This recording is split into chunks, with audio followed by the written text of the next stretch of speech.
बिस्मिल्लाहिर्रहमानिर्रहीम, अस्सलाम वालेकुम, good morning and welcome to morning at home. Viewers, एक और हंसती मुस्कुराती सुबह के साथ मैं आपकी मेज़बान जुगन काजिम आपके सामने हाजिर हूँ।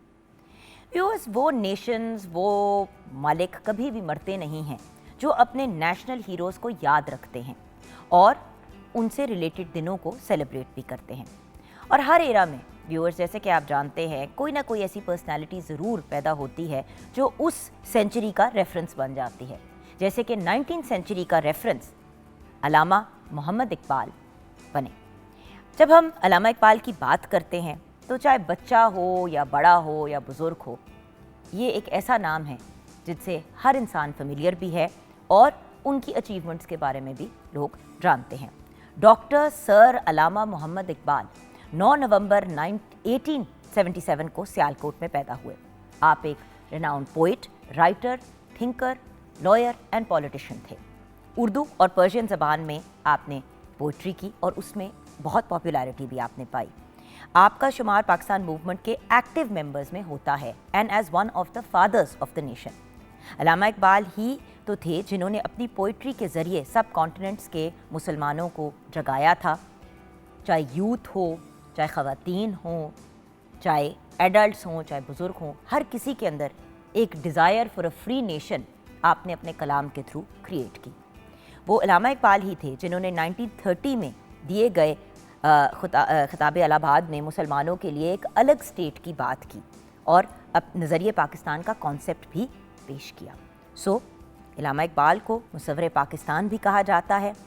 अब अगर आपकी फेमस राइटिंग की बात करें तो बाले जिब्राइल, बांगे दरा, शिकवा, जवाब शिकवा और बहुत से ऐसे आपके लिखे हुए मजमूए एंड कलेक्शंस हैं जो बहुत ही ब्रिलियंट है। अल्लामा इकबाल ने 21 अप्रैल 1938 को वफ़ात पाई और आपका मज़ार यानी कि टूम लाहौर में है। अगर आप भी आज के दिन और आज के स्पेशल प्रोग्राम की मुनासबत से हमारे प्रोग्राम का हिस्सा बनना चाहते हैं तो 042992000648 पे कॉल कर सकते हैं एंड मॉर्निंग एट होम हमारा फेसबुक का पेज है। मैं स्पेशली व्यूअर्स आपसे रिक्वेस्ट करूंगी कि ब्रेक के बाद बेशक अपने बच्चों को भी टेलीविज़न स्क्रीन के सामने बिठाएं, अपने फैमिली मेम्बर्स को भी बिठाएं, क्योंकि आज एक बहुत ही इंफॉर्मेटिव और एंटरटेनिंग प्रोग्राम आपके लिए पेश किया जाएगा। और इस एंटरटेनमेंट का हिस्सा ऑफ कोर्स हमारे कुछ नाउन स्टार्स बनेंगे और कलाम इकबाल पेश किया जाएगा। एंड आपको पता है व्यूअर्स, हमारे जो म्यूजिशंस हैं वो हमारे प्रोग्राम का बहुत इंपॉर्टेंट हिस्सा होते हैं और उनकी इन्वॉल्वमेंट के बगैर कोई भी कलाम पेश किया जाए तो वो इतना मज़े का नहीं होता या इतना एंटरटेनिंग नहीं होता। सो मिलते हैं शाकिर रज़ा से जो कीबोर्ड पे हैं। अस्सलाम वालेकुम। शाकिर भाई के साथ बैठे हैं Tahir Ejaz on the guitar. अस्सलाम वालेकुम। अमानत अली हैं ड्रम्स पे। अस्सलाम वालेकुम। Taimur Haider on the dholak. अस्सलाम वालेकुम Taimur. And Ghulam Raza on the tabla. तो उनको वेलकम करना चाहेंगे क्योंकि आगे जब गुफ्तगू का सिलसिला चलेगा तो हम नहीं चाहते कि हमारे प्यारे भाई, हमारे प्यारे म्यूजिशियंस जो हैं वो किसी भी लिहाज से मिस हों। एंड देन व्यूअर्स, आपको पता है कि जब भी सेलिब्रेशन का समा होता है तो हम किचन में भी कोई ना कोई मज़े की या ऐसी कोई चीज़ तैयार करते हैं। तो शेफ़ आमिना इलियास ने भी हमें ज्वाइन किया है। अस्सलाम वालेकुम। वालेकुम अस्सलाम। क्या हाल है आप? बिल्कुल ठीक, आप कैसे हैं? आमिना, आज आप क्या बना रही हैं किचन में? आज वेजिटेबल मैक्रोनी बन रही है और साथ में कोल्ड सैंडविचेस बना रहे हैं हम। अच्छा, चिकन एंड मेयो के कोल्ड सैंडविच? जी, chicken and mayo cold sandwiches हैं और आपको पता है छुट्टियां भी कुछ हैं और कुछ आज बच्चे भी घर हैं तो साथ में बच्चों को मिला के लगा के तो हम लोग इस तरह की एक्टिविटी कर सकते हैं। पंजाब साइड के कुछ जगहों पे जो है वो स्मार्ट लॉकडाउन हुआ हुआ है, of course same, but Iqbal day बाकी इलाकों में तो आज का दिन तो खैर सब बच्चों के लिए छुट्टी है, बट देन टुमारो जो है वो आपको पता है कि बच्चे वापस अपनी रूटीनों पे चले जाएंगे। हमारे बच्चे घर पे होंगे जो लाहौर में है, बट ऑब्वियसली जो स्मॉग के हालात हैं उस हिसाब से स्मार्ट लॉकडाउन ही इस स्टेज पे बनता था। जी, तो आप रेसिपी शेयर करेंगे? मैं आप रेसिपी शेयर कर लेती हूँ। जो हमारे पास chicken and mayo cold sandwiches हैं, इसके लिए हमें चाहिए होगा चिकन मैंने ले लिया है, बॉईल कर लिया है उसको, ये आप ले लें ऑलमोस्ट 2 कप्स और मायोनीज़ ले ली है 1 कप, मस्टर्ड पेस्ट है 2 टेबल स्पून और सॉल्ट हाफ़ टी स्पून है, ब्लैक पेपर ले लिया है 1 टीस्पून, गाजर 1 कप ले लें, शिमला मिर्च 1 कप ले लें, ब्रेड स्लाइसिस हैं और जो बटर है वो जितनी आपको रिक्वायर्ड है उतना आप यूज़ कर सकते हैं। इसकी जस्ट इसमें मैं आपको देन वेजिटेबल मैक्रोनी की भी बता देती हूँ। वेजिटेबल मैक्रोनी के लिए हम लोगों को चाहिए होगा ऑयल 2 टेबल स्पून और उसके साथ हम लोगों को गार्लिक लेना है 1 टेबल स्पून, एल्बो मैकरोनी है 2 कप, गाजर 1 कप ले रहे हैं, शिमला मिर्च 1 कप है, बंद गोभी 1 कप, सिरका और सोया सॉस 2 से 3 खाने के चम्मच लेंगे, चिली सॉस 3 खाने के चम्मच, चिली गार्लिक सॉस भी 3 टेबल स्पून और सॉल्ट टू टेस्ट लेंगे।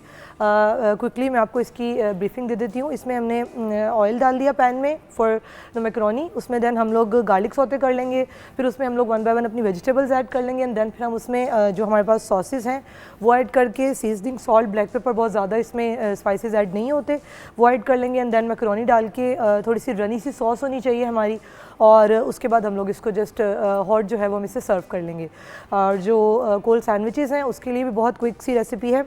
मायो के अंदर मस्टर्ड पेस्ट डाल देंगे, थोड़ी सी क्रीम, बटर, और उसके बाद जो हमने चिकन श्रेड किया हुआ है और वेजिटेबल्स हैं, थोड़ा सा ब्लैक पेपर और सॉल्ट ऐड करूँगी एंड देन इन सबको मिक्स करके हम लोग अपने जो ब्रेड स्लाइसेस हैं उन पर अप्लाई कर देंगे एंड देन उनको हम लोग क्लिंग रैप करके तो सर्व कर देंगे। Wonderful, thank you so much.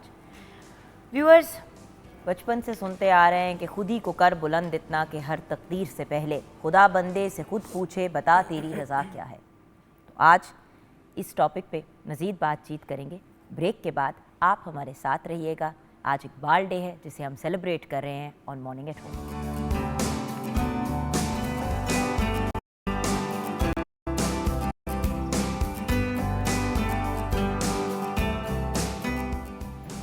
Welcome back from the break viewers. Iqbal day की मुनासबत से आज हमने शो पे इनवाइट किया है दो बहुत ही ब्रिलियंट और अकम्पलिश्ड पर्सनालिटीज़ को। ज़ैद हुसैन हमारे साथ हैं जो एक राउंड इकबाल स्कॉलर हैं, डायनामिक पब्लिक स्पीकर हैं, फेमस यूथ एक्टिविस्ट हैं और वेरियस फोरम्स पे जो हैं जाके इकबाल के पैगाम को मज़ीद पहुँचाने की कोशिश करते हैं। अस्सलाम वालेकुम ज़ैद जी। वालेकुम अस्सलाम वरहमतुल्लाह, बहुत शुक्रिया। और आपके साथ हमें ज्वाइन किया है डॉक्टर हसन रज़ा इकबाली ने। आप एक ब्रिलियंट पर्सनालिटी हैं, इकबालियात में पीएचडी कर रखी है, बहुत से इकबाल से रिलेटेड आर्टिकल्स भी लिखे हैं और उसके साथ साथ एक ऑर्गेनाइजेशन भी रन कर रहे हैं टू प्रमोट इकबालियन थॉट। अस्सलाम वालेकुम डॉक्टर। वालेकुम अस्सलाम। सबसे पहले तो ज़ैद भाई आपसे बात शुरू करेंगे। आज 9 नवंबर है, सर डॉक्टर अल्लामा मोहम्मद इकबाल की पैदाइश का दिन है, तो आज इस खूबसूरत दिन के हवाले से आप और डॉक्टर साहब क्या कहना चाहेंगे? जी, सबसे पहले तो पूरे पाकिस्तान को और पीटीवी को बिलखुसूस यौम इकबाल बहुत बहुत मुबारक हो। आज हम उस जिंदा व जावीद शख्सियत को खराज तहसीन पेश कर रहे हैं जिन्होंने बर सगीर के मुसलमानों के दिलों को, मुर्दा दिलों को ज़िंदा किया। उनका पैगाम जो है ज़िंदगी की शाहराह पर हमेशा चमकने वाला नूर बसीरत है। उन्होंने मुसलमानों के अंदर जो मुर्दा दिल थे एक नया वलवला, एक नया जोश अता किया। और ये जो पाकिस्तान है जिसमें आज हम आज़ाद फ़िज़ा में सांस ले रहे हैं, ये कायद अल्लामा इकबाल ही की फ़िक्र का नतीजा है। उन्होंने खुतबा अलाहाबाद में 1930 में सबसे पहले एक अलग रियासत बनाने का ख्वाब पेश किया। अगर इकबाल ना होते तो शायद आज ये पाकिस्तान ना होता, और अगर पाकिस्तान ना होता तो हमारा बिल्कुल वही हमारा सलूक किया जा रहा था हमसे, जिस तरह मकबूजा कश्मीर के मुसलमानों के साथ या फ़लस्तीन के मुसलमानों के साथ जो सलूक किया जा रहा है। तो ये अल्हम्दुलिल्लाह इकबाल ही का ये फैज़ान है कि आज हम एक आज़ाद मुल्क में रह रहे हैं। और अल्लामा इकबाल ने न सिर्फ वतन का ख्वाब पेश किया बल्कि बर सगीर के मुसलमानों को फ़िक्री और ज़हनी तौर पर आज़ादी के लिए तैयार किया। उनका पैगाम आज भी हमें हरकत व हरारत का दर्स दे रहा है। उन्होंने मिल्लत की रूह अफसरदा को एक नया अज़्म दिया, एक नया जोश दिया। उनका पैगाम जो है वो हमें हरकत व हरारत की तरफ आगे से आगे बढ़ने का पैगाम दे रहा है। मैं उनको इकबाल का ही शेर ट्रिब्यूट पेश करूँगा कि हवा है गरचे तुंद तेज़ मगर चराग अपना जला रहा है, वो मर्द दरवेश जिसे हक ने दिए हैं अंदाज़े खुसरवाना। क्या बात है, क्या बात है। डॉक्टर साहब आप क्या कहेंगे आज के? जी, बहुत शुक्रिया। पहले तो पाकिस्तान टेलीविज़न और वतन अज़ीज़ के हर फर्द को हज़रत अल्लामा का यौम विलादत मुबारक हो। बाजू तेरा तौहीद की कुव्वत से कवी है, बाजू तेरा तौहीद की कुव्वत से कवी है, इस्लाम तेरा देश है, तू मुस्तफ़वी है। मैं समझता हूँ कि पाकिस्तान की इल्मी, नज़रियाती और तहज़ीबी असास जो है उसकी बुनियाद फ़िक्र इकबाल पर है। बेशक। और हमारे जितने भी रवैये हैं, फ़िक्री रवैये हों, तहज़ीबी रवैये हों, वो हमें फ़िक्र इकबाल से कशीद करके जो है वो मुल्क व कौम के इस्तेहकाम के लिए मैं समझता हूँ कि वो ज़ामिन है। मैं समझता हूँ कि हज़रत इकबाल का कलाम और पैगाम जो है वो कुरान और हदीस का आइनादार है। अल्लामा इकबाल के जो फ़िक्री सोते जो है वो कुरान और हदीस से फूटते हैं, और इश्क़ अहले बैत का जो सोज़ उनके यहाँ है उससे उन्होंने अपनी फ़िक्र को कशीद किया है। मैं समझता हूँ कि हज़रत इकबाल का आज का दिन मनाने का बुनियादी वजह यह है कि हज़रत इकबाल की रमूज़ बेखुदी जो है, जिसमें हज़रत इकबाल ने पूरा फ़लसफ़ा निज़ाम ये दिया कि मिल्लत की इस्तेकाम क़याम किस तरह मुमकिन हो सकता है। यानी कि मैं समझता हूँ कि रमूज़ बेखुदी की रोशनी में जो हमारे पाकिस्तान वतन अज़ीज़ की क़याम हुआ है वो रमूज़ बेखुदी के फ़लसफ़ा मिल्लत की बुनियाद पर हुआ है। हज़रत कायद मोहम्मद अली जिन्ना ने जो पूरा लाहे अमल तैयार किया था वो हज़रत इकबाल के फ़िक्र फ़लसफ़ा पर मबनी था। मैं समझता हूँ कि हमारे वतन अज़ीज़ की बुनियाद, हमारी तहज़ीबी असास, हमारी फ़िक्री असास, हमारी इल्मी असास, ये फ़िक्र इकबाल पर इस्तवार है। बिल्कुल। और जैद भाई देखें, अल्टीमेटली डॉक्टर साहब आपके पास वापस आती हूँ क्योंकि जैद भाई ने ज़रा आगे जाना है। आज के दिन की ही मुनासबत से मज़ीद कुछ आपकी एक्टिविटीज़ हैं और मसरूफियात हैं। सो जैद भाई ये बताइए कि जैसे कि डॉक्टर साहब ने बड़ी खूबसूरती से जिस चीज़ की तरफ पॉइंट आउट किया, एक ये स्कूल ऑफ थॉट भी है कि अगर बाल ये कॉन्सेप्ट और ये आइडिया लोगों के अंदर ना डालते और लोगों को बेदार ना करते तो शायद एक सेपरेट नेशन बनता ही नहीं। क्योंकि इकबाल ने ही कायद आज़म मोहम्मद अली जिन्ना से रब्ता किया और उन्हें कहा कि भाई हमें इस तरफ सोचना चाहिए, क्योंकि जिस डायरेक्शन में अभी हम कोशिश कर रहे हैं वो कामयाब नहीं होने वाली। ये जो एक हिंदू मुस्लिम यूनिटी के पॉइंट ऑफ व्यू से जो चीज़ों को लेके जाना चाह रहे हैं, क्योंकि बहुत बड़ी फोर्सेस पीछे लगी हुई हैं जो इसको होने नहीं देंगी। इसके बारे में आप जी बिल्कुल, आपने बहुत खूबसूरत बात की कि अल्लामा इकबाल ने कायद आज़म को ही आमादा किया। आप जानती हैं कि वो कांग्रेस से मायूस होकर इंग्लिस्तान चले गए, इंग्लैंड चले गए, वहाँ उन्होंने अपनी वकालत शुरू कर दी। लेकिन अल्लामा इकबाल ही वो शख्सियत थे जो उन्हें बार बार ख़त लिख कर बार बार उन्हें ये कहते रहे कि आप वतन वापस आएँ और मुस्लिम लीग को ज्वाइन करें। फिर उन्हीं की दरख्वास्त पर कायद आज़म वतन वापस आए और मुसलमानों को एक तहरीक दी और ये वतन मारज़ वजूद में आया। एक ख़त में तो वो देखें किस खूबसूरती के साथ कायद आज़म को इंस्पायर करते हुए कहते हैं, mister Jinnah, you are the only Muslim in India today to home the community has a right to look up for the safe guidance. वो ये चाहते थे कि आप ही मुसलमानों की क़यादत करें, और उनकी दूर अंदेशी, उनकी बसीरत ये देख रही थी कि कायद आज़म ही वो शख्सियत साबित होंगे जो मुसलमानों को आज़ादी दिलवा सकती हैं। फिर अल्लामा इकबाल ने न सिर्फ कायद को मुंतखब किया बल्कि मुसलसल रहनुमाई देते रहे कि आप इस तरह करें। मुस्लिम लीग के मंशूर बनाने में बहुत ज़्यादा अल्लामा इकबाल ने अपनी एफ़र्ट्स शामिल की और कहा कि एक ऐसी रियासत का मंशूर आप लिखें जहां हम सिटीज़न्स को रोटी और कपड़ा फराहम करेंगे, और उस रियासत की बुनियादी ज़िम्मेदारी जो है फ़लाह होगी। तो देखें वही मंशूर फिर लेके वो बर सगीर के कोने कोने पे निकले, तो ये मंशूर मशहूर हुआ और बिल आखिर पाकिस्तान मारज़ वजूद में आया। तो इकबाल का पैगाम वो मिल्लत के लिए आज भी रहनुमाई का ज़रिया है। वो जगह जगह हमें नौजवानों को मुखातिब होते हैं। खुदी का पैगाम भी उन्होंने उस वक्त जब दिया जब मुसलमान अपने आप को कमज़ोर और कमतर महसूस कर रहे थे। उन्होंने खुदी की तालीम से एक नया जोश अता किया। लेकिन आजकल के ज़माने में क्योंकि आप एक यूथ एक्टिविस्ट भी हैं तो खुदी का ही कॉन्सेप्ट मिसिंग लग रहा है, क्योंकि हमेशा यही बात कही जाती है कि भाई हमारे लिए ये नहीं हुआ, हमारे लिए वो नहीं हुआ, ऐसे नहीं हुआ, वैसे नहीं हुआ। हम कभी अपनी ज़ात को इम्प्रूव करने की तरफ इतना, अब हमारी यंगर जनरेशन का जो 64% है हमारी पॉपुलेशन का, हमारी यूथ में खुदी का कॉन्सेप्ट मिसिंग लग रहा है। क्या ये हमारे मुसलमानों का, हमारे नेशन के ज़वाल का क्या ये रीज़न है? ये बुनियादी वजह यही है कि हमने अपनी खुदी को पहचाना ही नहीं। इकबाल तो नौजवानों से बड़ी उम्मीदें वाबस्ता करते हैं। आप उनके कलाम को देखें, वो जगह जगह नौजवानों से मुखातिब होते हैं और अपनी तमाम उम्मीदों, तमाम आरजुओं का जहां नौजवानों से वाबस्ता करते हैं। फरमाते हैं, मोहब्बत मुझे उन जवानों से है सितारों पे जो डालते हैं कमन। उकाबी रूह जब बेदार होती है जवानों में, नज़र आती है उनको अपनी मंजिल आसमानों में। उस कौम को शमशीर की हाजत नहीं रहती हो जिसके जवानों की खुदी सूरत फौलाद। तो वो ये समझते थे एक बुलंद मुफक्किर होने के नाते कि किसी भी कौम की नौजवान नस्ल अगर फ़िक्री तौर पर, जहनी तौर पर रास्ती को इख्तियार कर ले तो वो कौम तरक्की और खुशहाली की मंजिल को पा सकती है। यही वजह है कि आप असरार खुदी से आप शुरू हो जाएं, उनके पहले मजमूए से लेकर आखिर तक। जावेदनामा में भी वो जगह जगह नौजवानों से अपनी उम्मीदें, अपनी आरजुएं वाबस्ता करते और हैं। सिर्फ नौजवानों से नहीं, अपनी औलाद से, जी, क्योंकि ये एक बड़ा इंपॉर्टेंट पॉइंट है। बहुत से लोग जो है वो बातें तो करते हैं, लेकिन मतलब ऑब्वियसली ग्रेट लोगों की तो बात ही कुछ और होती है, लेकिन जनरली लोग दूसरों को पैगाम दे रहे होते हैं, अपने घर पे को खास तवज्जो नहीं देते।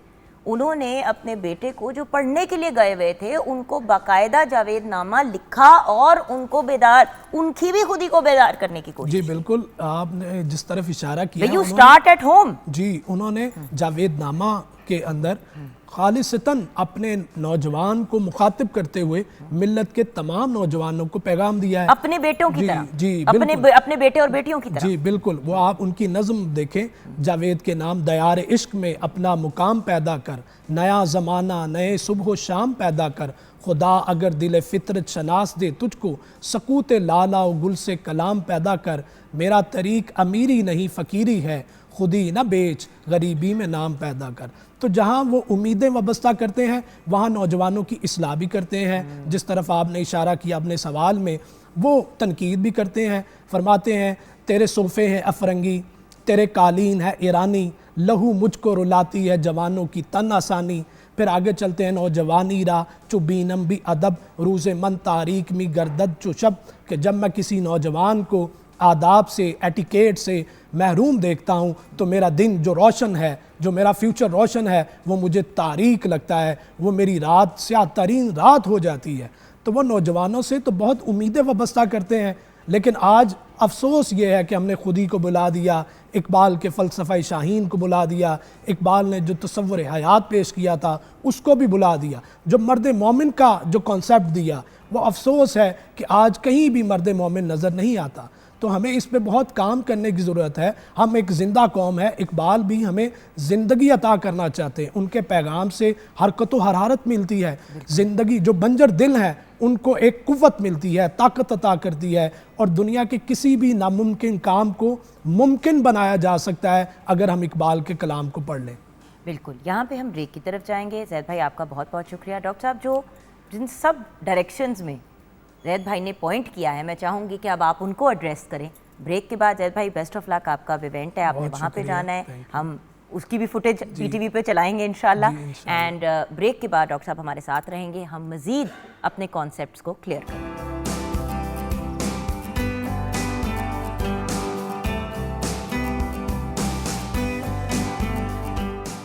Welcome back from the break viewers. Doctor Hasan Raza Iqbali हमारे साथ हैं, बहुत ही ब्रिलियंट पर्सनैलिटी, और इन्होंने क्योंकि इकबालियात में पीएचडी भी कर रखी है और उसके साथ साथ एक ऑर्गेनाइजेशन भी हेड कर रहे हैं इकबालियन थॉट को प्रमोट करने के लिए।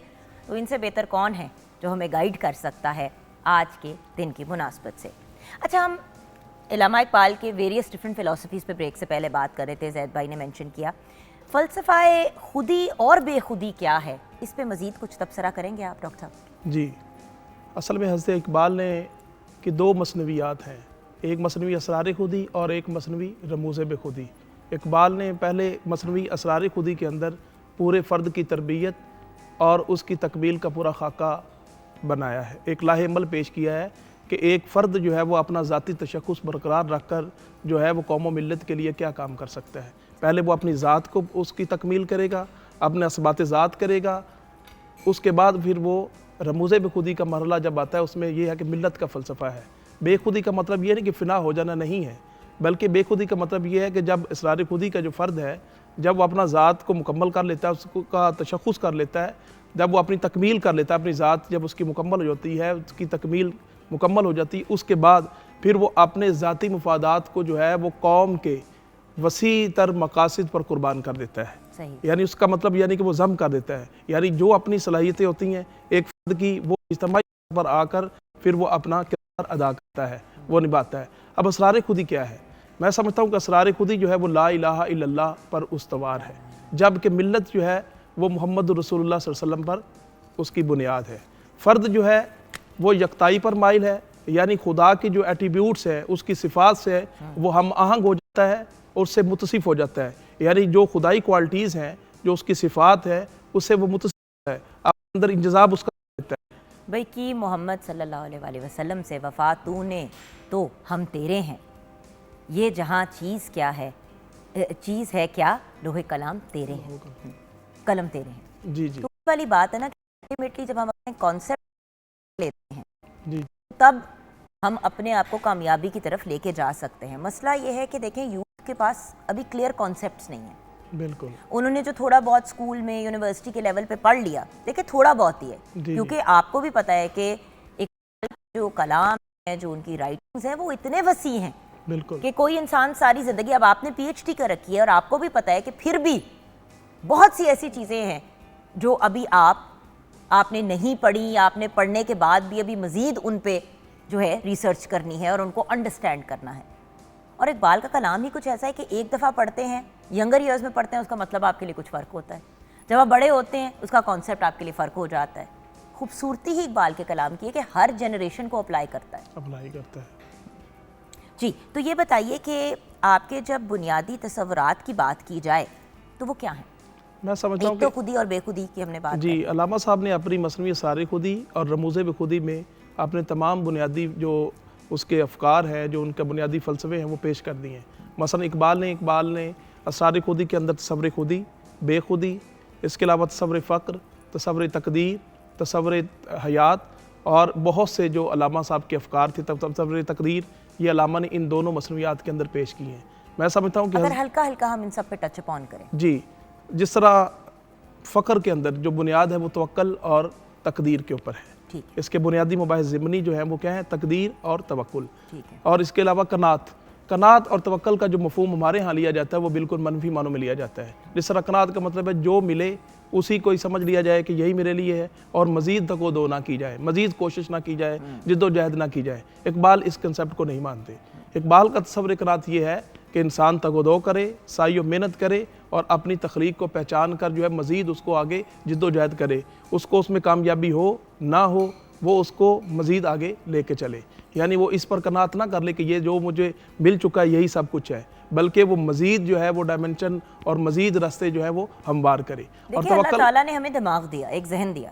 होता ये है कि लोग जो हैं वो इसी कॉन्सेप्ट को गलत तरीके से इस्तेमाल करते हैं और ये कहते हैं कि अगर जॉब नहीं है, रोज़ी रोटी के कोई मौके नहीं है, तो घर पे बस बैठे हुए हैं और सोच रहे हैं कि बस जी अल्लाह ताला की मर्ज़ी। देखिए, रब की मर्ज़ी के बगैर कुछ भी नहीं होता, लेकिन अल्लाह ताला ने हम सबको एक चीज़ दी है जो दूसरे जो चरिंद परिंद कायनात की दूसरी जो एलिमेंट्स हैं उनको नहीं दी, वो है फ्री विल, चूज़ करना। अब हम चूज़ कर सकते हैं कि हमने घर सुबह उठ के बाहर निकलना है, नौकरी के लिए कोई हाथ पैर मारने हैं, डिफरेंट जगहों पे अप्लाई करना है। अगर अप्लाई करने से कुछ नहीं बन रहा तो कोई जॉब अपॉर्चुनिटी, कोई ऐसा एंटरप्रेन्योर बनना। इकबाल तो ये कहते हैं ना कि आगे निकलो, अपने एफर्ट्स करो। उसके बाद अगर फिर कोई आपको रास्ता मिलता और आपने सारे एवेन्यूज़ कर लिए ट्राई, तो फिर आप रब में फेथ रखें, अल्लाह ताला आपके लिए आसानी क्रिएट करेंगे। बिल्कुल, लेकिन आपने अपॉर्चुनिटीज़ खुद तो क्रिएट करनी है, क्योंकि ये आजकल यूथ में जो चीज़ें ना कि बस देखी जाएगी, हो जाएगा। कैसे देखी जाएगी? नौकरी आपको किसी ने घर पे आके तो देनी नहीं है। आप अप्लाई करेंगे, आपका सीवी कहीं जाएगा तो 10 जगहों में से कहीं एक जगह से शायद आपको कॉल बैक आ जाए। बिल्कुल, घर बैठे हुए किसको ख्वाब आना है कि भाई एक डॉक्टर हसन बैठे हुए हैं घर पे, वो बड़े ब्रिलियंट है, उनको हम कोई अपॉर्चुनिटी दें? ऐसे तो नहीं होता जी। इसी तरह ही हज़रत इकबाल का के हवाले से एक सीरत इकबाल ताहिर फ़रूकी से वाक़या लिखा है कि एक नौजवान जो है वो अल्लामा की बारगाह में आया, उनकी खिदमत में हाजिर हुआ। बेचारगी के अंदर उसने कहा कि मेरे पास बेरोज़गार हूँ, मेरे पास मायूस होकर आया कि मैं बिल्कुल बेरोज़गार हूँ। तो हज़रत अल्लामा इकबाल ने कहा कि तुम परेशान ना हो, क्योंकि हर चीज़ अमल से जो है वो डायमेंशन जो है मुकर्रर होती है। हज़रत अल्लामा ने उसको बताया कि तुम अपनी तख्लीकी सलाहियत को पहचानो और फिर उस पर जिद्दोजहद करो। तुम्हें उसमें नाकामी हो, मायूसी हो, आगे जिद्दोजहद करते जाओ, क्योंकि तख्लीकी सलाहियत का इजहार ना करना अल्लामा कहते कि ये गुनाह है। अगर तुम अपने मरकज़ से हट जाओगे, अपनी जिद्दोजहद जो अल्लाह ताला ने तुम्हें एक मुकाम दिया है, तुम्हारे अंदर एक सलाहियत रखी है, उसको यूटिलाइज़ करो। अगर तुम उसको साइकिल करके अमल में मुतशक्कल नहीं करते तो तुम आगे नहीं चले जा सकते। क्योंकि हज़रत इकबाल ने कहा कि अगर तुम्हारी आज जो है कल की तरह ही है तो फिर इसका मतलब तुम मुर्दा हो। क्योंकि अल्लामा साहब ने कहा कि तने बेरूह से बेजार है हक, खुदाए जिंदा जिंदों का खुदा है। यानी तुम अपने अंदर हय्यु या कयूम की वो सिफत कयूमी जो है अपने अंदर दाखिल कर लो कि तुम अपने आप को बरकरार रख सको, अपनी ज़ात को, अपनी उस खुदा की उस एट्रीब्यूट से मुतसिफ हो जाओ कि जो वो हय्यु या कयूम है, वो जिंदा है, वो कायम है। यानी तुम अपनी खुदी को बरकरार रखो, अपनी खुदी का अहया करो, अपनी ज़ात का अहया करो और उस चीज़ को साथ लेके चलो जो खुदा ताला ने तुम्हें वदियत की है। वो तख्लीकी सलाहियत है। हज़रत इकबाल कहता है कि जिस तरह शहीन का कंसेप्ट भी है अल्लामा के यहाँ कि वो तेज़ निगाह, बुलंद परवाज़ हो, वो अपना आशियाना नहीं बनाता। ये अल्लामा साहब का इसकी क्या तुझी है कि वो तेज़ निगाह है। तेज़ निगाह से मुराद है कि वो दूर अंदेश है, वो उसके अंदर वुसअत वसी और नजरी है। लेकिन यूथ पे इतना फोकस क्यों था? अल्लामा देखिए, आज तो समझ आती है क्योंकि 64% हमारी आवाम यूथ है, उस वक्त नंबर्स कुछ मुख्तलिफ थे, तो यूथ पे इतना फोकस। हज़रत अल्लामा कहते हैं कि जवीद नामा के अंदर अल्लामा ने दिबाचे में ये कहा कि जो बुजुर्ग हैं, जो अब अपनी उम्र के उस हिस्से को पहुंच सके हैं, उन पर मेरी फ़िक्र को कोई असर नहीं, क्योंकि मफलूज हो चुके हैं, वो आगे को काम नहीं कर सकते। नौजवान नस्ल की ज़हनी और पर्दात अब स्टक हो गया ना दिमाग में, उनके कॉन्सेप्ट्स पक्के हो गए। वो पक्के कहते हैं हो ना एक चुके उम्र के बाद इंसान की आदतें और सोच नहीं बदलती। वो चाहते थे कि नौजवान जो है मैं उसको अपनी फ़िक्र उसके अंदर मुंतकिल कर दूँ ताकि वो उस फ़िक्र के इनकास के अंदर जो है वो आगे मज़ीद जो है वो अपनी तरक्की की राह पर गामजन हो सके। उनमें ये अल्लामा साहब का ये फ़लसफ़ा जो है तकदीर का फ़लसफ़ा हो, हयात कायनात के मुमादी मुबाहिस हों, तो हज़रत इकबाल ने मरकज़ इंसान को बनाया है। यानी कि जिस तरह यूरोप का पूरा जो मरकज़ है वो है कायनात पर, कि कायनात क्या है। इसके बाद पर हमारे मुश्किल सूफिया जो है उनकी बुनियाद है कि खुदा क्या है। अब तीसरा है कि इकबाल ने जो है वो इंसान को मरकज़ बनाया है, वो इंसान को मरकज़ बनाकर कायनात और हक़ को देखता है। यानी हक़ मुकम्मल है, मुकम्मल ज़ात है अल्लामा साहब कहते हैं, और कायनात अभी नातमाम है शायद। अल्लामा साहब कहते हैं कि फ़र्द जो है वो कायनात को मुसख्खर करे और उसके अंदर जो है अल्लाह ताला ने जो चीज़ें उसमें वो बनाई जो अभी तकमील के मराहिल में, उसको ये मुकम्मल करेगा। फिर हक़ के लिए इंसान को हक़ भी दरकार है, क्योंकि उसकी तरक्की के लिए, उसकी बढ़ोतरी के लिए, उसकी तकमील के लिए खुदा भी ज़रूरी है। यानी इकबाल का बुनियादी कंसेप्ट ये है कि खुदा भी दरकार है उसको, इंसान को, और कायनात के अंदर वो अपनी की सलाहियतों को यूटिलाइज़ करके कायनात की मुंतशिर ज़र्रात जो है, जो मुंतशिर चीज़ें हैं, उसको वो मुरतब कर सकता है, तरतीब दे सकता है। यानी बुनियादी फ़लसफ़ा इकबाल का ये कि मरकज़ी इंसान है, वो तकमील करे, अपनी ज़ात को पहचाने और अपना ज़ाती तशख़्ख़ुस बरकरार रखे। यानी इकबाल ने पूरी कायनात जो भी अपने इस्तिआरात, तलामज़ात, इलामात ली हैं, आप देखिए कि आलम मायात के अंदर जो है, पानी के आलम के अंदर इकबाल ने किसको लिया है? आलमी मायात के अंदर हज़रत इकबाल ने दरिया को लिया है। दरिया चूँकि अंदर रवानी होती है, वो मतलब मुतहर्रक है, वो चलता है। यानी इकबाल चलती फिरती चीज़ों को जो मुतहर्रक हैं, फ़आल हैं, उसको लेते हैं। अब आलम नबातात में से इकबाल ने किसको लिया है? गुल नरगिस को लिया है। वो एक खुद रो पौधा है, वो अपनी दुनिया पैदा करता है, वो अपने से ही वो खुद रू पौधा जो है वो निकलता है और फिर उसके अंदर रानाई आती है। यानी वो भी मुतहर्रक है अपनी फ़ालियत के अतबार से। इस तरह इकबाल ने जो है वो आलम हैवानियात से जो है इकबाल ने शहीन को मुंतखब किया है। शहीन के अंदर क्या है? वो तेज़ निगाह है, बुलंद परवाज़ है, अपना आशियाना नहीं बनाता। ये जो चीज़ें हैं इकबाल के यहाँ, वो कहते हैं कि मुतहर्रक हो, फ़आल हो, जिद्दोजहद करे, क्योंकि यही आयने कुदरत है, यही उसलूब फ़ितरत है, जो है राह अमल में गामजन महबूब फ़ितरत है। महबूब फ़ितरत वो है जो राह अमल में गामजन है, जो तरक्की की राह पर गामजन है, जो अपनी दो से जो है वो अपना एक नया जहान पैदा कर रहा है। इकबाल बिल्कुल उसको पसंद नहीं करते जो जमूद का शिकार है, जो पस्त ज़ेन है, जो मतलब गदागर है, जो बेकारी है, जो दरियूज़ागर है, जो पस्त ज़हन है, और बेकारीपन, महंगाई और ये मायूसी, कनूतियत से इकबाल का कोई ताल्लुक़ नहीं है। इकबाल के कोई इससे कोई कलाम नहीं है। इकबाल कौम के अंदर बुलंद हिम्मती, अज़्म, इश्क, जज्बा हुर्रियत, जुर्रत व आइन व बेबाकी का जज्बा पैदा करता है। यही आयन कुदरत है, यही उसलूब फ़ितरत है, जो है राह अमल में गामजन महबूब फ़ितरत है। महबूब फ़ितरत वो है जो अल्लामा ने कहा कि फ़ितरत के मकासिद की करता है ये निगहबानी, फ़ितरत के मकासिद की करता है निगहबानी, या बंदा है सराई या मर्द कोस्तानी। उन्होंने बंदा है सराई को क्यों मुंतखब किया, मर्द कोस्तानी को क्यों मुंतखब किया? क्योंकि इकबाल एक ऐसे फ़र्द को सामने रखना चाहते हैं जो मुतर्रक हो, फ़आल हो, जिसके जहन में जमूद ना हो, इंजमाद ना हो, बल्कि मुतर्रक और फ़आल हो, आगे बढ़ने का हौसला उसके अंदर हो, जुर्रत और शिकास का मुकाबला करे, वो सरबरे पहकार रहकर अपना जहान क्रिएट करे। वो उस जहान को जो जमूद का जहान है, जो इज्तिहादी सोच जिसके अंदर नहीं है, जिसके अंदर मजहबी तंग नजरी है, जो नस्ब का गुलाम बन चुका है, जो अपनी सोच का गुलाम बन चुका है, जिसकी सोच आगे मुतर्रक नहीं है, जिसकी फ़िक्र पस्त हो चुकी है, उसको कोई जाविया निगाह नहीं है। इकबाल उसको अपनी फ़िक्र से एक जाविया निगाह देते हैं कि तुम अपनी तख्लीकी सलाहियतों को पहचानो, अपनी ज़ात को पहचानो, क्योंकि तुम अपनी सलाहियतों का अगर इजहार नहीं करोगे, अगर तुम उसको अमल में मुतशक्कल नहीं करोगे तो ये गुनाह है। क्योंकि इंसान का असल जो राज है वो ये है, वह नफ़क़्तु फ़ीही मिन रूही, कि उस पैकरे खाकी के अंदर अल्लाह ताला ने अपनी रूह फूंकी, और रूह जब फूंकी तो उसका जो बदन था, उसका पैकर जो था, उसके अंदर मुतहर्रक और फालियत पैदा हो गई। इकबाल कहते हैं कि वो रूह नुक्ता नूरी, जो उलमा ने जिक्र किया कि नुक्ता ये नूरी के नामे उ खुदीस ज़ीर खाक माशरार ज़िंदगी, नूर का वो नुक्ता जिसका नाम खुद ही है। हमारी खाक के नीचे चिंगारी है, वो चिंगारी जो है जो मुतहर्रक रखती है, जो फुआर रखती है, क्योंकि नूरी नुक्ता जो है वो हमारे बदन के अंदर जो वो रूह अल्लाह ताला ने अपनी फूंकी थी, वो रूह जो है वो हमें जो है वो इंतमाद, मुंजमिद रहने, पस रहने, सुकून परस्ती की तरफ इकबाल कहते कोई तल्लुक नहीं है। इंसान वो है जो अपने अंदर उस खुदाई सिफात जो अल्लाह ताला ने उसके अंदर नूर रखा है उसको यूटिलाइज करे। मतलब वही वाली बात है ना व्यूअर्स, पैसे भी अगर आप बस घर पे अपने पास बंद करके रखेंगे किसी अलमारी के अंदर तो आपके किसी काम के नहीं है। उस पैसे का भी तभी यूज़ है अगर किसी बीमारी, घर के सौदे, मतलब हज़ार चीज़ों के लिए आप उसको यूटिलाइज़ करते हैं। उसी तरह अल्लाह ताला ने एक ख़जाना आपके अंदर दिया हुआ है सलाहियतों का। हर इंसान में मुख्तलिफ सलाहियत है। कोई इंसान फिजिकली स्ट्रॉन्ग है, कोई मेंटली स्ट्रॉन्ग है, किसी का सोल बड़ा स्ट्रॉन्ग है। हर बंदे का पास कोई ना कोई टैलेंट, कोई ना कोई चीज़ है। अब उस टैलेंट का जब हम सही इस्तेमाल करते हैं व्यूअर्स, तो तब हम इकबाल के कॉन्सेप्ट और फिलॉसफीज़ को आगे लेके चल रहे होते हैं। फाइनली अज़न भाई, आपका पैगाम आई गेस हमारे यूथ को क्या आप कहना चाहेंगे?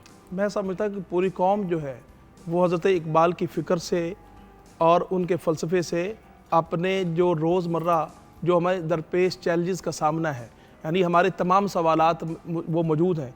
आज का नौजवान मायूस है, वो पाकिस्तान के मुस्तकबिल से मायूस है कि क्या बनेगा। मैं समझता हूँ कि उसको मायूसी और कनूतियत जो है इकबाल क्या गुनाह है।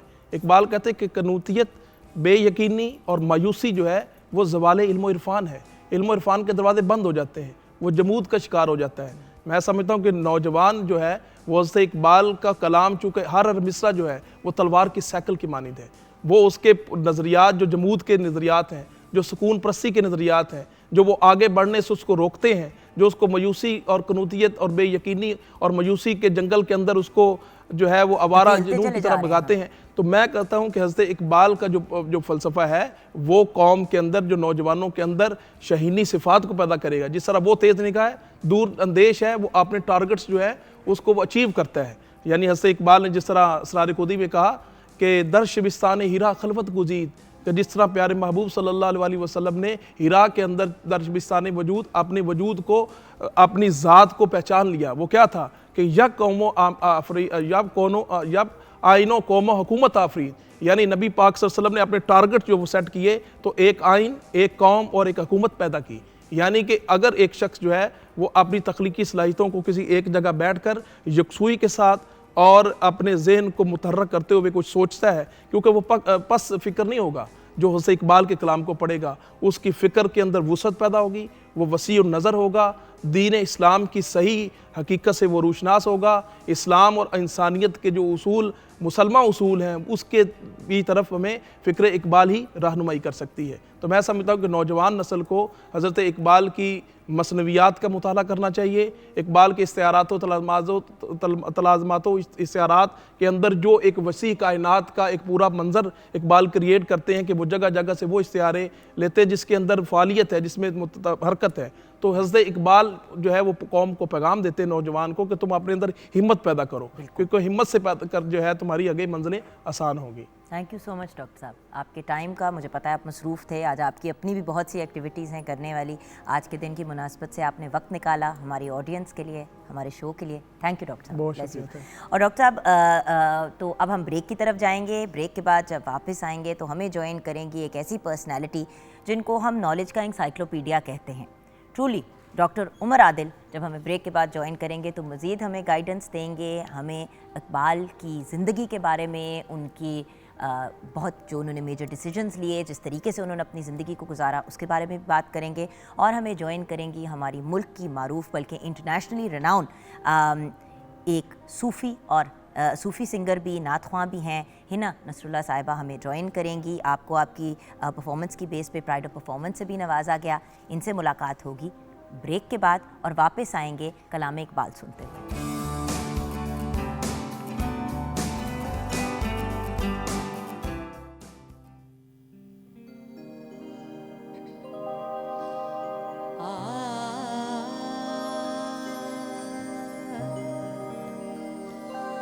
अंदाज़े बयां गर्चे बहुत शौक नहीं है, अंदाज़े बयां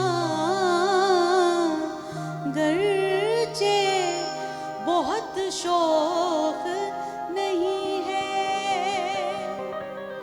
शायद के उतर जाए तेरे दिल में मेरी बात।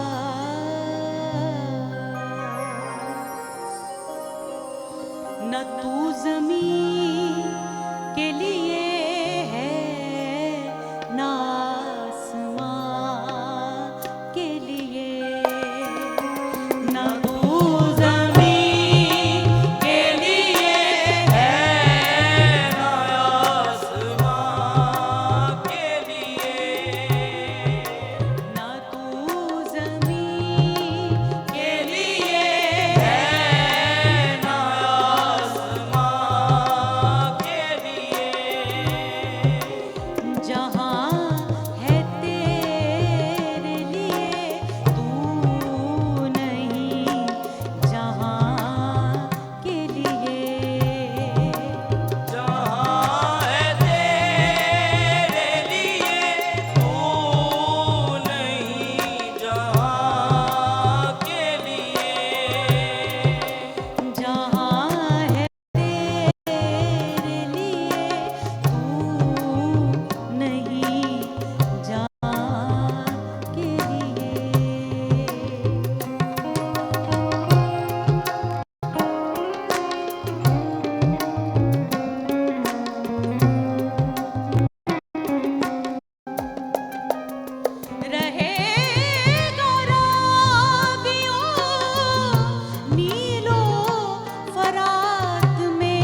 Back from the break viewers. बहुत ही खूबसूरत कलाम इकबाल पेश किया हमारी प्यारी, हमारी लाडली हिना नसरुल्लाह ने। अस्सलाम वालेकुम। वालेकुम अस्सलाम। Welcome back. Thank you. आपका ही घर है। बिल्कुल जी। और जैसे कि मैंने पहले भी बताया व्यूअर्स, एक बेहतरीन नात ख्वां, एक बेहतरीन सूफ़ी सिंगर, एंड आपकी परफॉर्मेंस के बेस पे आपको माशाल्लाह प्राइड ऑफ परफॉर्मेंस से भी नवाजा गया, pride of our nation Hina Nasrullah. And then of course जो बहुत ही टैलेंटेड बैकअप सिंगर्स ही अपने साथ आज लेके आई हैं, उनका भी इंट्रोडक्शन बहुत ज़रूरी है। इमरान अली, अस्सलाम वालेकुम बेटे, और बिलाल अब्बास, अस्सलाम वालेकुम। और अब एक ऐसी पर्सनालिटी जो किसी इंट्रोडक्शन की मोहताज नहीं है, उनका चेहरा जब हम देखते हैं तो हमें पता होता है कि कौन great internationally renowned anchor person, encyclopedia Britannica. देखिए, मेडिकल प्रोफेशनल तो हैं and he is a brilliant doctor, सब ये जानते हैं, लेकिन जो इनके अंदर क्रिएटिविटी और टैलेंट और नॉलेज का ख़जाना है, उसका हम तो हमेशा eight morning at home advantage उठाते ही हैं। और एक हल्का सा टीज़र आपको दूंगी, बहुत जल्द हम इनको पाकिस्तान टेलीविज़न नेटवर्क में इनकॉर्पोरेट करने वाले हैं एक बड़े एक्साइटिंग अंदाज में। वो आपके साथ किसी और दिन शो पे डिस्कस करेंगे। मैंने कहा मैं पहले ही ऑन एयर बात कर दूं ताकि सबसे पहले हमारे शो पे ही ये वाली बात आके करें। हमारे साथ the brilliant, the absolutely fabulous doctor Umar Adil हैं। Jugan, thank you so much. मगर मैं एक बात आपको कहूँ, आज जो मर्ज़ी आप मेरे बारे में कहें, क्या तारुफ और क्या तारीफ़, सबसे बड़ी सादत ये है कि हम यौम इकबाल पे पाकिस्तान के नेशनल चैनल पे बैठे हुए हैं। और मैं बैठा किसके साथ हूँ? हिना दिल पजीर के साथ। हिना दिलपजीर नहीं, दिल पजीर इसलिए मैंने कहा है, मेरी बात समझिए, क्योंकि आप मेरे दिल के बहुत करीब हैं। मेरी बात समझिए, बात वो मतलब उनका नाम वो है, इनकी खूबी ये है। हिना नसरुल्लाह को मैं बचपन से जानता हूँ इसलिए, and it is a great opportunity. हमारे पास टाइम थोड़ा होगा, मैं सिर्फ एक बात थोड़ी सी आपको कहूँ, कितना पहले हाफ में ज़िक्र इकबाल हुआ है, मगर जब कलाम इकबाल बज़ुबान हिना नसरुल्लाह आ जाए तो उसके बाद अब देखिए जो जादू तारी हुआ है वो कलाम इकबाल ने किया है, वो जिक्र इकबाल नहीं करता। ये है जादू, दिल को जाके पकड़ती है इकबाल की तहरीर और उनकी नज़्म और उनकी गज़ल, और यही जादू है। आपके बाद आपके दिल को जब पकड़ ले तो ये कोशिश कीजिए कि उनका लिखा हुआ आपके दिल में समा जाए। जब दिल में उतर जाएगा तो फिर उसका असर आप पे होगा। और एक मैं बात ज़रूर कहूँगा, इकबाल सिर्फ पढ़ने की चीज़ नहीं है, इकबाल सुनने की चीज़ है। और ये बात याद रखिए कि मैं क्या कह रहा हूँ, जिसने इकबाल का कलाम पढ़ा है उसको खुदा ने कहाँ कहाँ पहुँचाया। मैं हिना, यकीन कीजिए कि I am here basically only to humanise मुफक्कर इस्लाम, मुफक्कर पाकिस्तान। अल्लामा इकबाल एक नॉर्मल ह्यूमन बीइंग थे।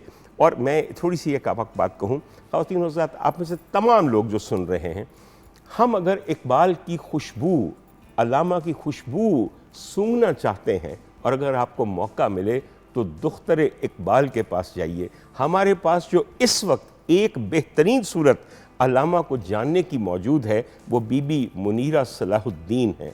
आप यकीन कीजिए, I am so privileged and so is Hina. Hina जानती हैं कि बीबी जी के पास जाके बैठना, हमें तो ऐसा लगता है कि हम थोड़ी देर के लिए जाके हकीम उल उम्मत के कदमों में बैठ गए हैं। अब she is one of the sweetest women possible.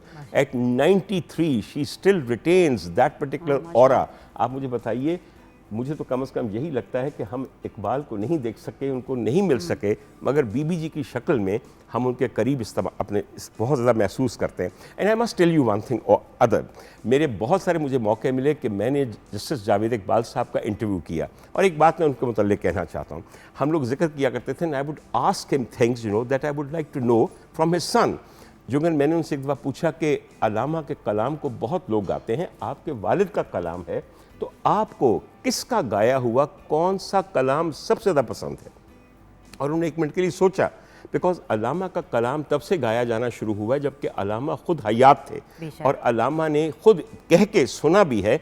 एक हमारे यहाँ बीबी होती थी इनायत बाई ढेरू वाली, उनसे शिकवा जवाब शिकवा खुद कह के गवाया भी, और वो रिकॉर्ड भी मौजूद है। बाहर तौर जो उनका जवाब था वो मैं आज आप लोगों के सामने कहना चाहता हूँ। ये मैं बात कर रहा हूँ आपसे फ़र्जंदे इकबाल की कि उनको किसका गाया हुआ अपने वालिद का कौन सा कलाम पसंद था।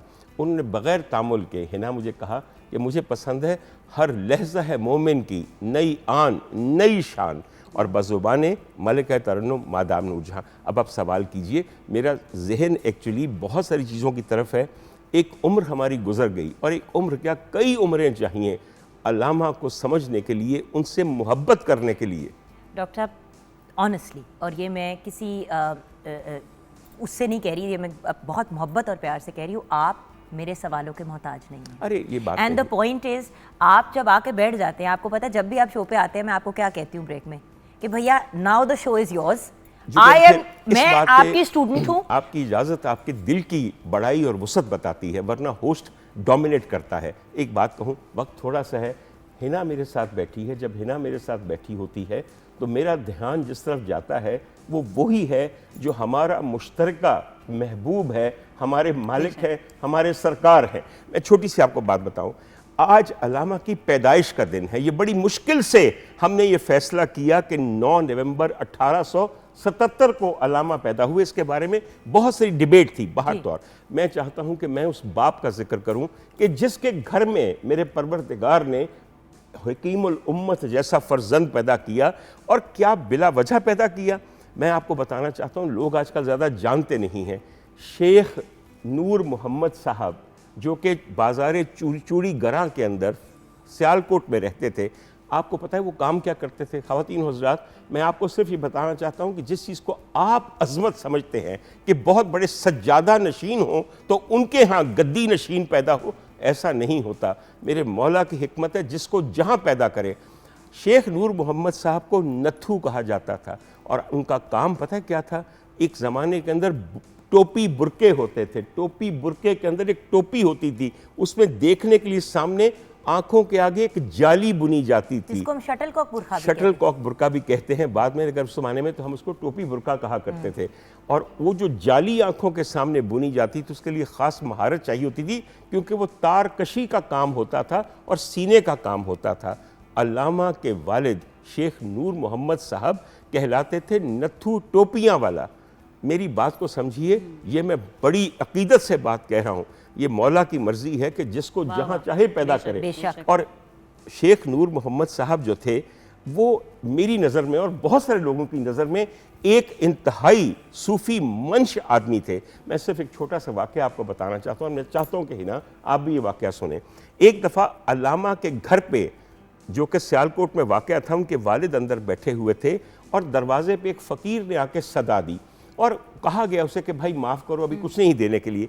वो फ़कीर वहाँ टिक के बैठ गया, नहीं, बार बार तकरार के साथ सदा देने लगा।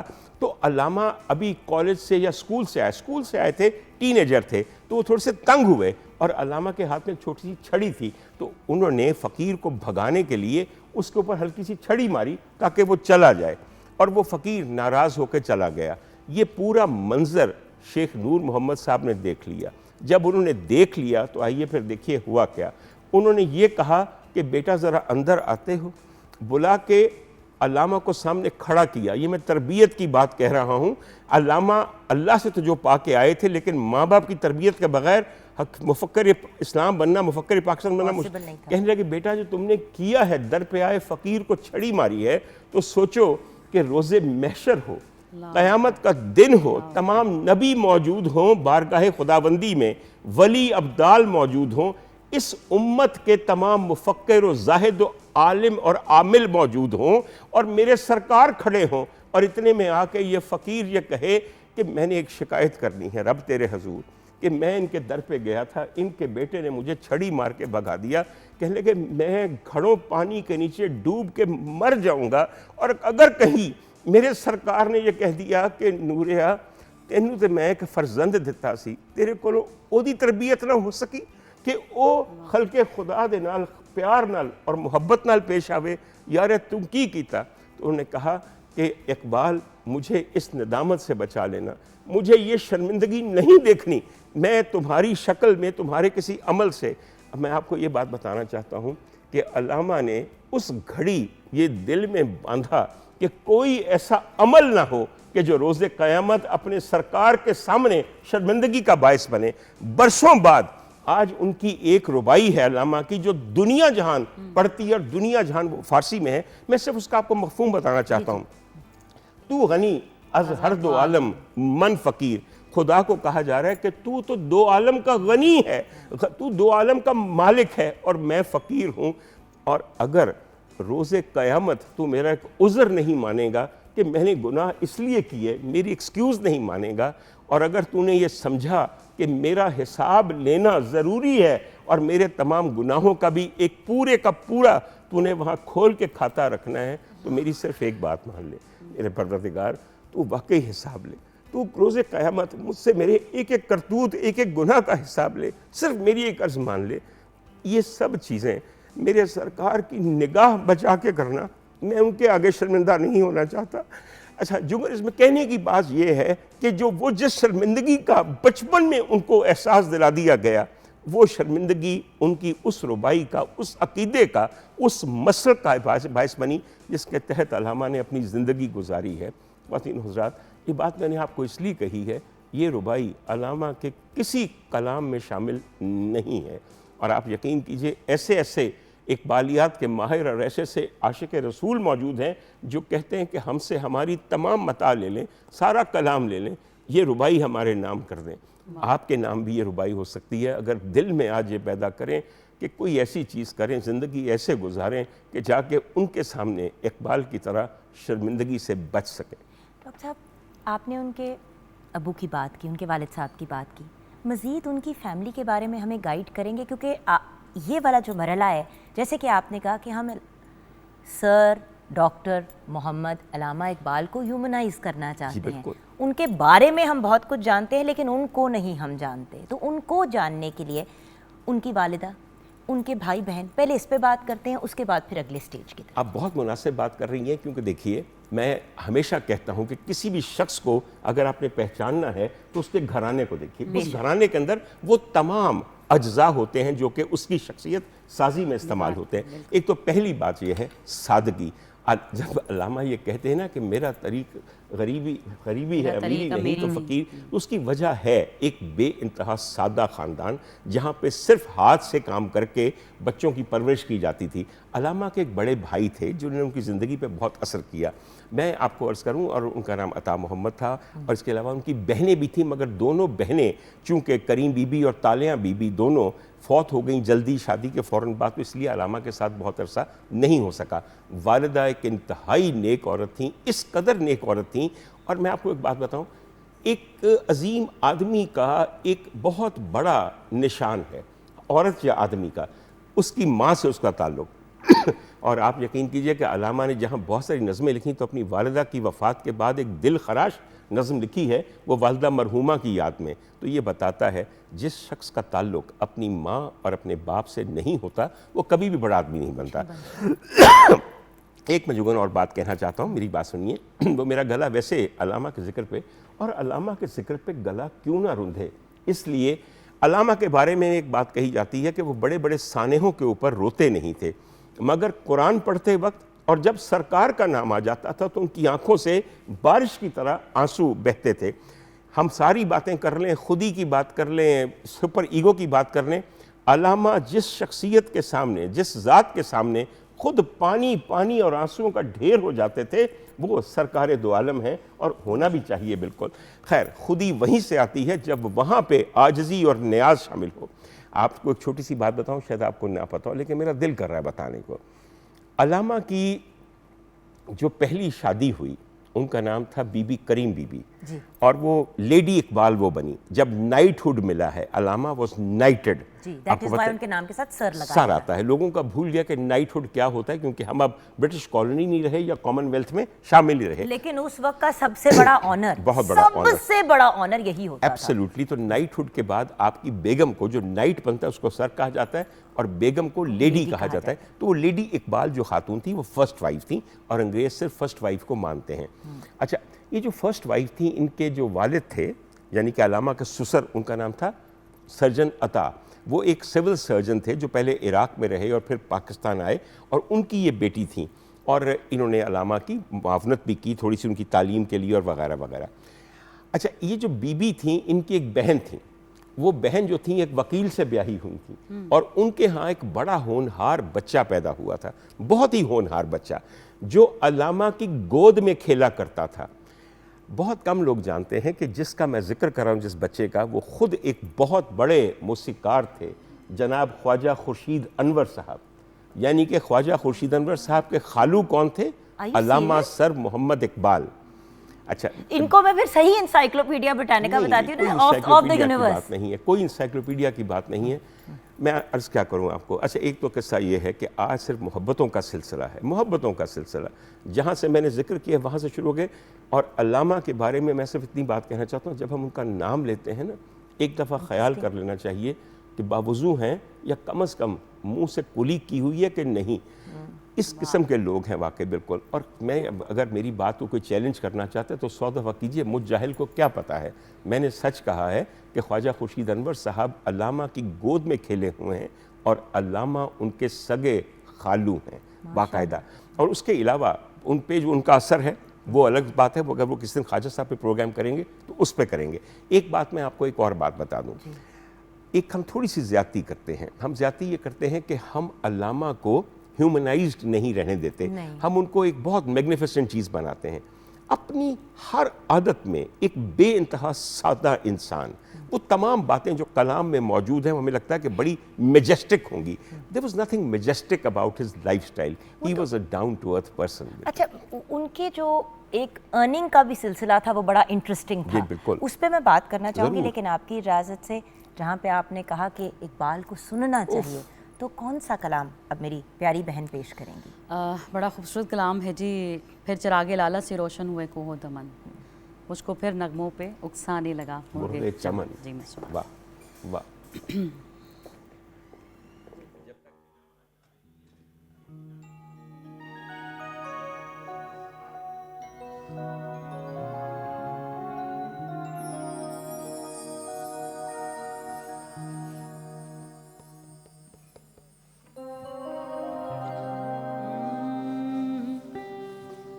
फिर चरागे लाला से रोशन हुए को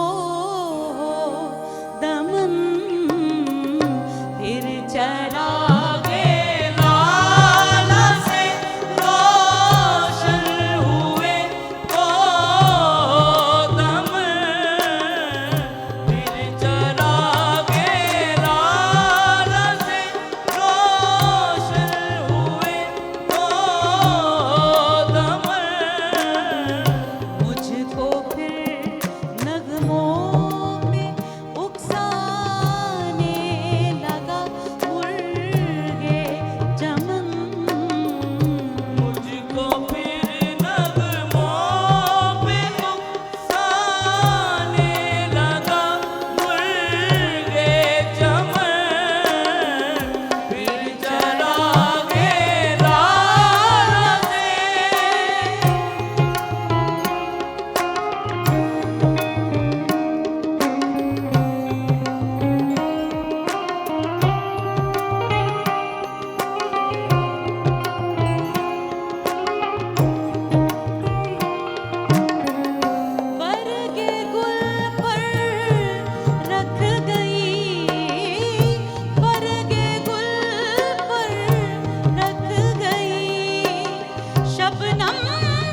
बहुत उम्दा। एब्सोल्युटली ब्रिलियंट, बहुत माशाल्लाह माशाल्लाह, बहुत खूबसूरत। Thank you.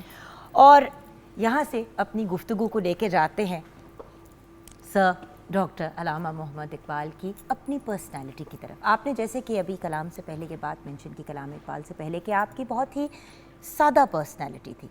कुछ मैंने भी इंडिकेशन दी कि आपके पैसे कमाने का भी अंदाज बहुत मुख्तलिफ सा। अच्छा, पता नहीं आप अंदाज जो बता रही हैं मेरा उसी तरफ ध्यान जाता है या नहीं जाता, लेकिन अलामा के बारे में ये बहुत कहा गया है कि वकील थे और पेशावर वकील थे और लाहौर हाई कोर्ट के अंदर वकालत किया करते थे। बिल्कुल। उनका एक अंदाज ये था कि महीने भर के लिए जब 500 रुपये वकालत की फीस हो जाती थी, मैं इधर ही इशारा कर रही थी। बिल्कुल सही बात है। और वो 500 रुपये का किस्सा ये होता था कि मेरे घर बार के लिए और हर चीज़ की तनख्वाहों के लिए, मुलाजमीन के लिए, मुंशियों के लिए, बच्चों के लिए, ग्रोसरी के लिए 500 काफ़ी हैं। तो जब ये हो गए उसके बाद अब मज़ीद मुकदमे नहीं लेने। मगर एक बात आपको बताऊं, एक जस्टिस जावेद इकबाल साहब ने अपने वालिद के बारे में जो कुछ लिखा है और अपनी जो पूरी सवाने उम्री लिखी है, अपना गिरेबां चाक, उसमें एक बहुत उम्दा तस्वीर उभरती है। इसके अलावा मैं एक ख़ातून के बारे में बताना चाहता हूँ जो आजकल जिक्र नहीं होता, लेकिन क्या हर्ज है कि एक ऐसी ख़ातून का जिक्र किया जाए जिसका ताल्लुक़ इस खित्ते से नहीं था, जो मज़हब इस्लाम से नहीं थी, एक बिल्कुल अलग मुआशरत से थी, लेकिन अल्लामा की खिदमत में, उनके बच्चों की परवरिश में उनका बहुत बड़ा हाथ था। और हिना, आप जानती हैं आपकी कराबतदारी रहती है, गुलबर्ग में बीबी के घर जाना आना होता है, उन्हें बीबी कहती हैं आंट डोरिस, मगर उनका असल नाम था डोरा लेंट। डोरा Lent, L-E-N-T, Dora Lent. She was a German lady who had come to Aligarh. वो अपनी बहन उनकी वहाँ ब्याही हुई थी अलीगढ़ यूनिवर्सिटी के एक प्रोफेसर के साथ, और वो वहाँ पे मौजूद थी। इस असना में अलामा की थर्ड वाइफ, जो कि जस्टिस जावेद साहब की वालदा थी, उनका इंतकाल हो गया। 2 बच्चे छोटे छोटे 12-13 साल के जस्टिस साहब और उनसे 6 साल छोटी बीबी मुनीरा बिल्कुल अपनी वालदा के बगैर रह गए। अलामा भी अपनी ज़िंदगी के आखिरी 2 साल गुजार रहे थे, बिकॉज बड़ी उनकी बुढ़ापे की औलाद थी। तो किसी ने उनको समझाया कि तुम्हें हम बड़े सग़ीर के गोएटे के घर भेज रहे हैं, जो जर्मन्स के लिए एक बड़ी बात थी कि गोएटे के घर भेज रहे हैं बड़े सग़ीर, और तुम जाकर उनकी बच्चों की परवरिश करो। सो बिकॉज वो पढ़ी लिखी थी, जर्मन थी, और अल्लामा चूँकि जर्मनी के पढ़े हुए थे, हाइडलबर्ग यूनिवर्सिटी के, तो उनको जर्मन बोलनी भी आती थी, और वो दोनों आपस में जर्मन में बात करते थे। उस खातून को अल्लामा से और उनकी औलाद से इतनी मोहब्बत हो गई, और उनके घरदारी को देखना। So there is a very beautiful account of her years with अल्लामा एंड अल्लामा's रिलेशनशिप विद हिज चिल्ड्रन। और एक रात का मैं जिक्र करूँ आपको, आज तो हम 9 नवंबर मना रहे हैं, लेकिन फरवरी में एक ऐसी रात आती है जब 1938 में अल्लामा की वफ़ात हो गई। वो एक बड़ा ट्रेजिक वाक़या था। सोने से पहले बीबी मुनीरा अपने वालिद के पास आती थी और कुछ देर के लिए वालिद के पहलू में लेट के उनसे खेल करना, मजाक करना, उन्हें उसको प्यार करना, जो उस बच्ची का जो बिन माँ के थी एक बहुत बड़ा असासा था। ऑन दैट फेटफुल नाइट, जो फरवरी में आई 1938 में, बच्ची किसी सूरत वापस जाती नहीं थी। She wanted to stay on and on. वो चाहती थी कि अलामा के साथ अभी और बातें और लाडियाँ हों। तो अलामा ने एकदम से ये मंज़र देखने के बाद आंखें उठाईं और डोरा लेंट को कहा, I think she knows this is her last night with her father. तो वो एक बहुत शायद पता है बेइंतहा ज़्यादा। और फिर जस्टिस साहब के, मैंने खुद उनके मुंह से सुना कि जब हमें सुबह सुबह उठाया गया, मुझे अली बख्श जो हमारा मुलाजिम था उसने आके उठाया और कहा कि देखो तुम्हारे बाप को क्या हो गया। तो कहने लगे कि मैं जब उठा और जाने लगा तो मैंने देखा कि पूरी तरह कांप रही है बीबी मुनीरा और उससे खड़ा नहीं हुआ जा रहा। तो उसने मेरे बाजू का सहारा लिया और हम अपने बाप के कमरे के दरवाजे तक गए, जहाँ पे सफ़ेद चादर उनके यहाँ तक दी हुई थी। And that was the last scene जो हमने वालिदैन का देखा, अपने माँ बाप का। और कहने का मतलब सिर्फ ये है कि it was as natural as everything. हम अल्लामा को ये ज़रूर देखें कि कितने बड़े मुफक्किर थे, मगर ये भी देखें कितने बड़े और अच्छे नॉर्मल इंसान थे। मैं ये बात बार बार इसलिए कह रहा हूँ कि अपने तई हम ये समझते हैं कि हम तो कमज़ोर से लोग हैं, बाल बच्चेदार, वकालत करते हैं, डॉक्टरी करते हैं, फ़ीस कमाते हैं। हुजूर वाला जो कुछ आप कर रहे हैं उसमें भी अज़मत मुमकिन है अगर आपका ज़ाविया निगाह नॉर्मल है। मेरी बात समझिए आप। और एक बात आपको बताऊं, वो तमाम लोग जो कि बीवियों के हाथों थोड़ा सा तंग होते हैं, हिना तुम ये बात मेरी समझना, ये सिर्फ एक मर्द के दिल की आवाज़ है, वो ये है कि जस्टिस जावेद इकबाल साहब ने एक दफ़ा मुझे कहा मेरे एक इंटरव्यू के दौरान कि मुझे अपने वालिद और वालिदा की जो कंबाइंड याद है वो ये है कि हम अपनी मेरे वालिदा ने गोदी में उठाया हुआ मुनीरा को और मुझे साथ उंगली के लगाया हुआ और बाहर ड्योढ़ी के बाहर ज़नाने के बाहर जहाँ अल्लामा की ख्वाबगाह थी वहाँ लेके गई। अल्लामा वहाँ पे बनैन और एक तहमत बांधे हुए बिस्तर पे दराज थे, कागज़ हाथ पड़े हुए थे, कलम था और उस पर लिखते जा रहे थे। दरवाजे पे ठिठक के खड़ी हो जाती हैं और कहती हैं सुनते हैं डॉक्टर साहब। वो कहते हैं जी फरमाइए। कहने लगी डॉक्टर साहब कितना अच्छा है, अगर ये लिखना लिखाना छोड़ के आप कचहरी में जाके नए मुकदमे ढूंढें ताकि मज़ीद पैसा आए। अब मेरी बात समझें, वो उस वक्त बाले जिब्रील लिख रहे थे जहाँ से आपने ये कलाम लिया। कहने का मतलब है कि बेगम साहिबाएँ अगर आपको यूँ कभी तनकीद भी करें तो कोई ऐसी बात नहीं, बर्दाश्त करें, अपने काम जारी रखें। है ना, ट्राई टू अंडरस्टैंड। हम में से बहुत सारे लोग समझते हैं कि हमारे लिए शायद अज़मत बनी ही नहीं, हमें अपने अंदर की कोई सलाहियत बाहर लानी नहीं। ऐसा कतई कोई ज़रूरी नहीं है। Not every one can be Iqbal but everybody can strive to be better. क्या बात है, इतने खूबसूरत डॉक्टर साहब। अरे बस कोई ऐसी बात नहीं, बिल्कुल। हम आपको बहुत प्यार करते हैं और ये ऑनर मानने वाली बात है। और वही बात है ना कि व्यूअर्स जो बड़े लोग होते हैं ना, वो जब बड़े लोगों की बात करते हैं तो इतनी आजिज़ी से, इतनी मोहब्बत से और इतनी डिटेल में। अब व्यूअर्स आज जो गुफ्तगू हुई, पिछले 16-17 साल से मॉर्निंग शोज़ होस्ट कर रही हूँ डिफरेंट चैनल्स पे, PTV पे माशाल्लाह 13-14 साल मैंने गुजारे हैं। अब कभी इतनी ह्यूमेन और ह्यूमन कॉन्वर्सेशन हमारी सर डॉक्टर मोहम्मद अल्लामा इकबाल से रिलेटेड नहीं हुई। थैंक यू सो मच आपके कीमती वक्त का, and we hope to see you regularly on Pakistan television network इंशाल्लाह। हिना जी, आज का प्रोग्राम आप कंक्लूड करेंगी कलाम पे। हमारी शेफ़ ने भी किचन में सब कुछ रेडी कर लिया है। Thank you so much Amina, आपका बहुत बहुत शुक्रिया। ओवर टू यू हिना जी। हमारे म्यूजिशियंस का, हमारे बैकअप सिंगर्स का, हमारी पूरी इस टीम का बहुत बहुत शुक्रिया। एंड व्यूअर्स, आई होप कि आज के दिन आपने ये प्रोग्राम अपने बच्चों को, अपने फैमिली मेम्बर्स को डॉक्टर साहब वाला सेक्शन ज़रूर दिखाया हो। अगर नहीं दिखाया तो यूट्यूब पे अपलोड होगा, ज़रूर दिखाइएगा और सुनवाइएगा। जी मैम।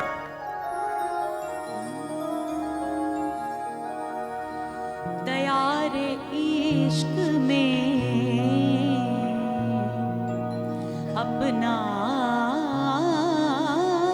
मकाम पैदा कर, दयारे इश्क में अपना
चुके